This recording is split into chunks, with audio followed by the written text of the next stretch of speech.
अस्सलामुअलैकुम वरहमतुल्लाहि वबरकातुहू। दोस्तों, मैं शाद मोहम्मद आप सभी के खिदमत में हाजिर हूँ हमजा द लॉयन चैनल की जानिब से। दोस्तों, आज आप सभी के लिए फ़कीर की बद्दुआ का बड़ा ही अजीब व गरीब वाक़या लेकर आया हूँ, जिसको सुनने के बाद आप हैरान रह जाएंगे कि जब एक फ़कीर ने बद्दुआ दी एक घमंडी औरत को, तो किस तरह से उस घमंडी औरत का पेट जो था वो फूलने लगा और उसके ऊपर ऐसा अजाब नाजिल हुआ कि फिर उसको दुनिया छोड़कर ही जाना पड़ गया। दोस्तों, आप सभी को बता दूं कि बताया जाता है कि सऊदी अरब के अंदर एक बहुत ही ज़्यादा घमंडी औरत रहा करती थी। उस औरत को अपनी दौलत के ऊपर बड़ा ही नाज था। वो गरीबों को देखना बिल्कुल भी पसंद नहीं किया करती थी। ऐसे में एक दिन की बात है कि एक फ़कीर जो था वो उसके दरवाजे पर आता है और उसके दरवाजे पर आने के बाद ये सदा लगाने लगता है कि मैं भूखा हूँ और प्यासा हूँ, कई दिनों से मैंने कुछ नहीं खाया। ऐसे में अगर घर में कुछ मौजूद है तो मुझे लाकर दे दो, ताकि मैं उसे खाकर अपनी भूख और प्यास मिटा सकूँ।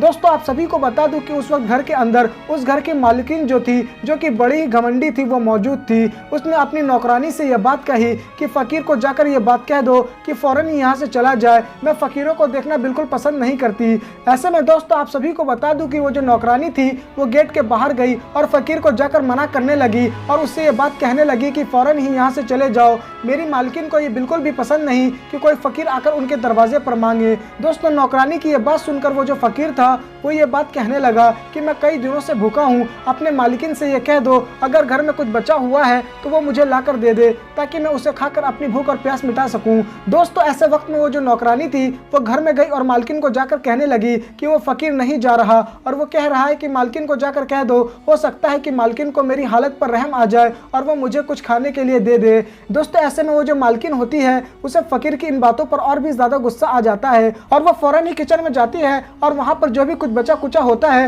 वो उसे प्लेट में लेती है और दरवाजे के बाहर जाकर फ़कीर को देखते हुए उसी खाने को सड़क के ऊपर फेंक देती है। दोस्तों, वो जो फ़कीर था वो ये देखते ही दंग रह जाता है कि बताओ ये कैसी औरत है, अगर इसे खाना नहीं देना था तो आकर मुझे मना कर देती, लेकिन ये खाना लेकर आई और ऐसे वक्त में घमंड में चूर इसने खाने को मुझे ना देकर ज़मीन पर फेंक दिया। यकीनन इसने खाने की बेअदबी की है, अगर मुझे खाना नहीं देना था तो मना कर देती, मैं चुपचाप यहाँ से चला जाता। दोस्तों, ऐसे वक्त में वो जो फ़कीर था वो उस मालकिन से कहने लगा कि अगर सच में तुम्हें खाना नहीं देना था तो तुम मुझे मना कर देती, लेकिन इस तरह से मुझे खाना दिखाने के बाद मेरे सामने ही खाने को क्यों सड़क पर फेंक दिया, ये तुमने अच्छा नहीं किया, ये तुमने खाने की बेअदबी की है। इसी खाने के लिए मैं दर बदर भटक रहा हूँ, मैं लोगों के आगे हाथ फैला रहा हूँ, तुमने उस खाने को ऐसा ही ज़ाया कर दिया, यकीनन तुम पर अल्लाह का अजाब नाजिल होगा। ऐसे में दोस्तों, वो फ़कीर उस औरत को बद्दुआएं देता हुआ रोते हुए आंसुओं के साथ वहाँ से चला गया। ऐसे में ये जो मालकिन थी, जो कि बड़ी घमंडी औरत थी, इसे ज़रा सा भी इस बात की परवाह नहीं थी कि फ़कीर ने उसे बद्दुआ दे दी है।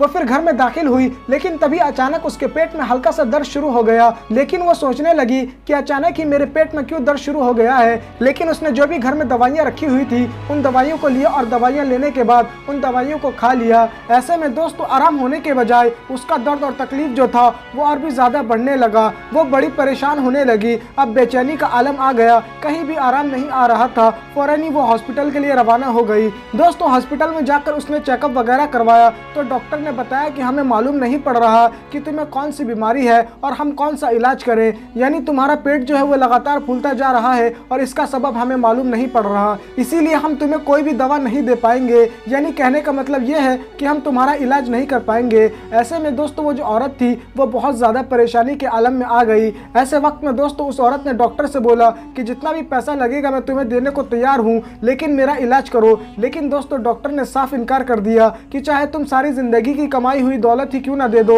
लेकिन अब तुम्हारा हम कुछ भी नहीं कर सकते, यानी इस बीमारी के बारे में हमें कुछ भी मालूम नहीं पड़ रहा और कुछ ही दिनों के अंदर तुम्हारा अब इंतकाल हो जाएगा। दोस्तों, उस औरत ने हर जगह तलाश किया, जहां वह इलाज करवा सकती थी उसने वहां इलाज करवाया, लेकिन कहीं भी असर देखने को ना मिला, कहीं भी फ़ायदा नहीं हुआ। दोस्तों, अब उस औरत का पेट इतना ज़्यादा फूल गया कि अब उससे उसकी मौत भी हो सकती थी। ऐसे में वो घमंडी औरत सोचने लगी कि मैंने ऐसी कौन सी गलती कर दी है कि जिसकी मुझे सज़ा मिल रही है। ऐसे में तभी उस औरत को ये याद आया कि मैंने एक गलती की थी, यानी मैंने एक फ़कीर को खाने के लिए तरसाया था, उसके सामने ही मैंने उसे खाना देने के बजाय उस खाने को रोड पर फेंक दिया था और जिससे फ़कीर नाराज़ हो गया था और रोते हुए आंसू के साथ उस फ़कीर ने मुझे बद्दुआएं दी थी। ज़रूर उसी फ़कीर की बद्दुआओं का असर है कि आज मेरी ये हालत है। दोस्तों, वो जो औरत थी अब वो उसी फ़कीर का इंतज़ार करने लगी कि अगर वो फ़कीर आया तो मैं उससे माफ़ी मांग लूँगी, लेकिन दोस्तों वो जो फ़कीर था वो उसके बाद कभी भी नज़र नहीं आया। ऐसे में दोस्तों वो जो औरत थी वो और भी ज़्यादा बीमार पड़ने लगी और एक वक्त ऐसा आया कि ज़्यादा पेट फूलने की वजह से